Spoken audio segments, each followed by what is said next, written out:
Self-deception is a process of denying or rationalizing away the relevance, significance, or importance of opposing evidence in a logical argument. Self-deception involves convincing oneself of a truth or lack of truth so that one does not reveal any self-knowledge of the deception. Theorization. Analysis. The traditional paradigm of self-deception is modeled after interpersonal deception, where A intentionally gets B to believe some proposition P, all the while knowing or believing truly P, not P. Such deception is intentional and requires the deceiver to know or believe P and the deceived to believe P. On this traditional mode, self-deceivers must 1. Hold contradictory beliefs and 2. Intentionally get themselves to hold a belief they know or believe truly to be false. The process of rationalization, however, can obscure the intent of self-deception. Brian McLaughlin illustrates that such rationalizations in certain circumstances permit the phenomenon. When a person who disbelieves P intentionally tries to make himself believe or continue believing P by engaging in such activities, and, as a result, unintentionally misleads himself into believing or continuing to believe P via biased thinking, he deceives himself in a way appropriate for self-deception. No deceitful intention is required for this. Psychology. Self-deception calls into question the nature of the individual, specifically in the psychological context and the nature of self. Irrationality is the foundation upon which the argued paradoxes of self-deception stem, and it is argued weaselward that not everyone has the special talents and capacities for self-deception. However, rationalization is influenced by a myriad of factors, including socialization, personal biases, fear, and cognitive repression. Such rationalization can be manipulated in both positive and negative fashions, convincing one to perceive a negative situation optimistically and vice versa. In contrast, rationalization alone cannot effectively clarify the dynamics of self-deception, as reason is just one adaptive form mental processes can take. Paradoxes. The works of philosopher Alfred R. Mealy have provided insight into some of the more prominent paradoxes regarding self-deception. Two of these paradoxes include the self-deceiver state of mind and the dynamics of self-deception, coined the static paradox and the dynamic strategic paradox, respectively. Mealy formulates an example of the static paradox as the following. If ever a person A deceives a person B into believing that something, P, is true, A knows or truly believes that P is false while causing B to believe that P is true. So when A deceives A, i.e., himself, into believing that P is true, he knows or truly believes that P is false while causing himself to believe that P is true. Thus, A must simultaneously believe that P is false and believe that P is true. But how is this possible? Mealy then describes the dynamic strategy paradox. In general, A cannot successfully employ a deceptive strategy against B if B knows A's intention and plan. This seems plausible as well when A and B are the same person. A potential self-deceiver's knowledge of his intention and strategy would seem typically to render them ineffective. On the other hand, the suggestion that self-deceivers typically successfully execute their self-deceptive strategies without knowing what they are up to may seem absurd for an agent's effective execution of his plans EMS generally to depend on his cognizance of them and their goals. So how, in general, can an agent deceive himself by employing a self-deceptive strategy? These models call into question how one can simultaneously hold contradictory beliefs, static paradox, and deceive oneself without rendering one's intentions ineffective, dynamic strategic paradox. Attempts at a resolution to these have created two schools of thought. One that maintains that paradigmatic cases of self-deception are intentional and one that denies the notion, intentionalists and non-intentionalists, respectively.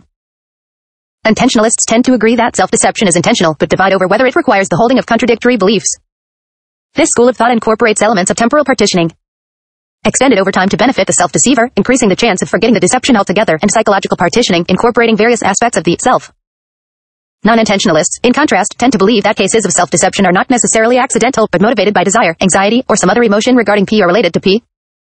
This notion distinguishes self-deception from misunderstanding. Furthermore, wishful thinking is distinguished from self-deception in that the self-deceivers recognize evidence against their self-deceptive belief or possess, without recognizing, greater counter-evidence than wishful thinkers.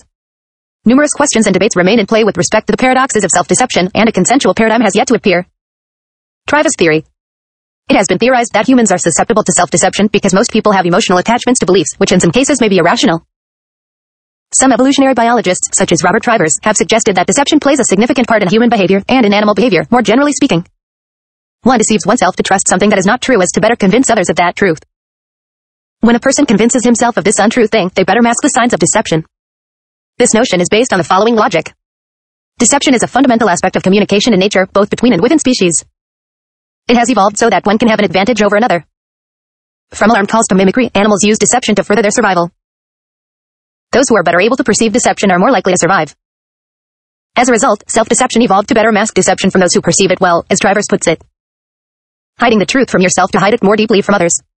In humans, awareness of the fact that one is acting deceptively often leads to telltale signs of deception, such as nostrils flaring, clammy skin, quality and tone of voice, eye movement, or excessive blinking. Therefore, if self-deception enables someone to believe her or his own distortions, they will not present such signs of deception and will therefore appear to be telling the truth. Self-deception can be used both to act greater or lesser than one actually is. For example, one can act overconfident to attract a mate or act underconfident to avoid a predator or threat. If a person is capable of concealing their true feelings and intentions well, then they are more likely to successfully deceive others. It may also be argued that the ability to deceive or self-deceive is not the selected trait but a byproduct of a more primary trait called abstract thinking. Abstract thinking allows many evolutionary advantages such as more flexible, adaptive behaviors and innovation.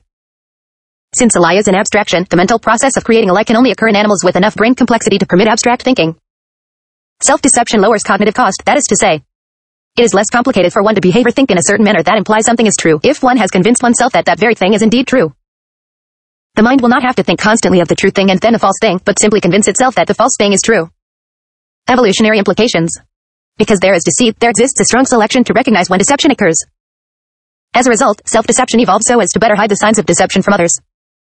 The presence of deception explains the existence of an innate ability to commit self-deception to hide the indications of deceptions. Humans deceive themselves in order to better deceive others and thus have an advantage over them. In the 3 decades since Travers introduced his adaptive theory of self-deception, there has been an ongoing debate over the question of such behavior having a genetic basis. The explanation of deception and self-deception as innate characteristics is perhaps true, but there are very many other explanations for this pattern of behavior.